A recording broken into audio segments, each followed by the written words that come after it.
भोज साहब और मंच पर साझा करते हुए राजेश डोलक साहब, धर्मसर जी और प्रभाकर जी और प्रमोद जी और बाकी साथी। आज का जो विषय हमने रखा है जानबूझ के रखा है क्योंकि सबको पता है आज़ादी का 75 वर्ष पूरे हो गए हैं।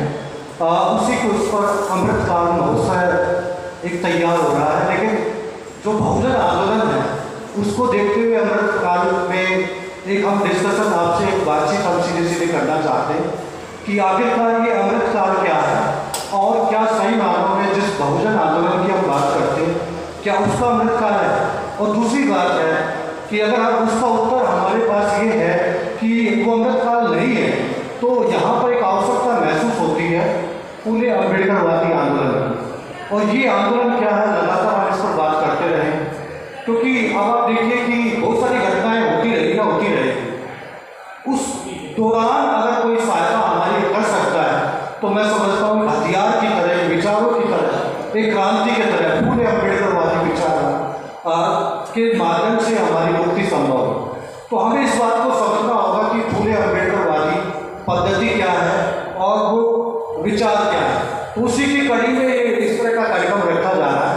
हालांकि मैं तो बहुत कम बात रखूँगा क्योंकि मुझे पता है कि हम लोग आज के जो मुख्य वक्ता है डॉक्टर राजकुमार जी उनको सुनने के लिए आए हैं और इससे पहले प्रभाकर जी ने मुझे लगता है कि सारी बात कह दी है और सारी बात उन्होंने चुनिंदा रूप से हमारे सामने रख दी है कि आखिरकार ये अमृतकाल किस रूप में हम उसको देखने की कोशिश करें और पूरे अम्बेडकरवादी विचारधारा हमें क्या समझाने की कोशिश करती है। अब आप देखिए कि जालौर की घटना है, एक बच्चे को मटकी छूने पर मार दिया जाए, ये पहली घटना नहीं। ये जो घटनाएं हैं, अब कल उत्तर प्रदेश की घटना भी हमें एक पता लगी कि एक बच्चे को मास्टर ने मार दिया। मैं बहुत शर्मिंदा हूँ क्योंकि वो खुद टीचर है, प्रोफेसर राजकुमार जी भी इससे सहमत हो। ये हो क्या गया, ये मानसिकता क्या है? जिस टीचर को नॉलेज देनी है, ज्ञान देना है, वो पीट कर बच्चों को मार रहा है, ये है क्या? यहाँ पर हमें समझना होगा ये विचारधाराओं की लड़ाई है और ये भी हमें समझना होगा कि जालौर एक पहली घटना नहीं है, ये लगातार इस तरह की घटनाएं होती है। दुखद पहलू ये है कि इस तरह की घटनाओं पर अगर हम आंखें बंद कर लेंगे तो हम लोग सीधे इन्वाइट कर रहे हैं और बहुत सारी घटनाओं को कर देंगे। मैं एक अमेरिका की घटना आप सबको पता है जहाँ पर एक व्यक्ति को मार दिया गया। तो आप देखिए उसके बाद क्या हुआ, सड़कों पर लाखों की संख्या में लोग आ गए। हमारे यहाँ क्यों नहीं हो पा रहा? क्या हमारी विचारधारा में कोई खोट है या हमारे संगठनों में कुछ प्रॉब्लम है या हम में कुछ प्रॉब्लम है? तो ये आत्ममंथन का समय है, हमें अपना विचार विमर्श खुद करना होगा और हमें देखना होगा विचारधारा के लेवल पर कहीं कुछ खामी नहीं।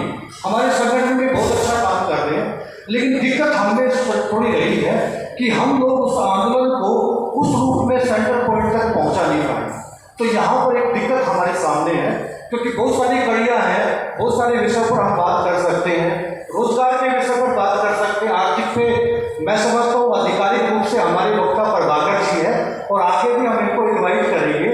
हमारे सारे आंदोलन में आर्थिक गायब है, हम उस पर डिस्कस भी नहीं करते। सांस्कृतिक की बात करेंगे, राजनीति की हम बात करेंगे, तो वो सारी बात हम करते हैं तो उसका उत्तर सीधा इस तरह का आता है कि हमारे पास में संतुष्टदार स्थिति कुछ भी नहीं सिवाय इस बात के कि जो पूरे अम्बेडकरवादी विचारधारा है वही एक सहारा है। इसलिए मैं एक आह्वान आपसे करता हूँ, इस तरह के जो कार्यक्रम है उसमें हमें सम्मिलित भी होना चाहिए। हम इस बात से डरते नहीं कि संख्या कम रहेगी या ज़्यादा है, इस बात की कोई बात नहीं है।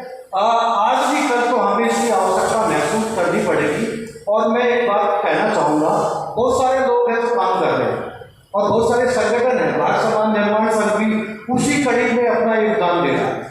हम लोग डर नहीं रहे हैं और हम डटे हुए हैं मैदान में और किसी भी रूप में वापस नहीं जाए, किसी भी रूप में वापस नहीं जाए। ये लड़ाई है विचारधारा।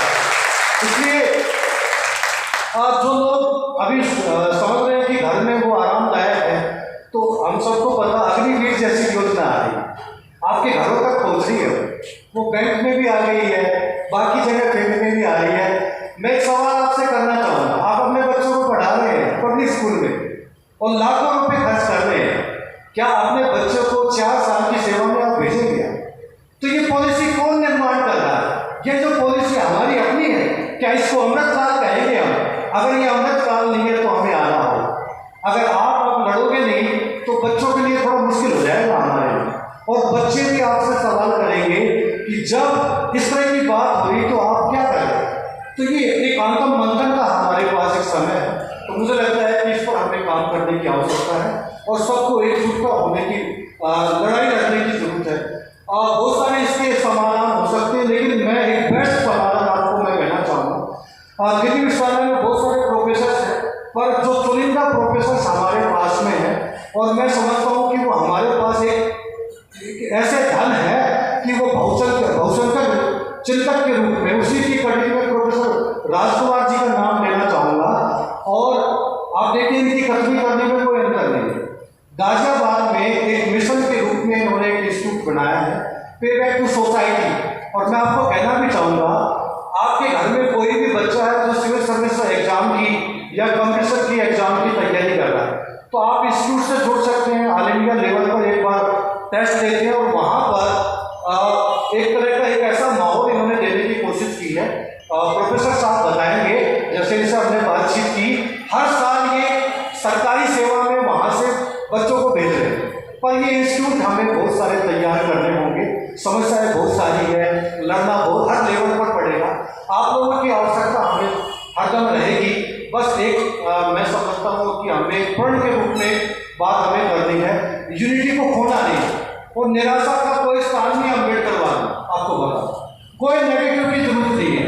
आज नहीं कल तो हमारे लोग हमारे साथ आएंगे ही, जुड़ेंगे भी, और देखिए हम लड़ेंगे भी, और एक बात बिल्कुल सच है क्योंकि जीतेंगे। तो ये बात हमें इस अमृतकाल के संदर्भ में हमें देखना होगा, और हर फील्ड में लड़ना होगा। छोटे छोटे यूनिटी आप तैयार कीजिए, अपनी अपनी बात आप करते रहिए, लड़ते रहिए, बात करते रहिए, लोगों को जोड़ते रहिए। इस तरह हम आगे आगे बढ़ते रहेंगे, ऐसा मुझे लगता है। और इसी बात कहकर मैं अपनी बात खत्म कर रहा हूँ, क्योंकि बाकी वक्ता है और प्रोफेसर साहब को भी हमें सुनना होगा। आप सबको जय भीम।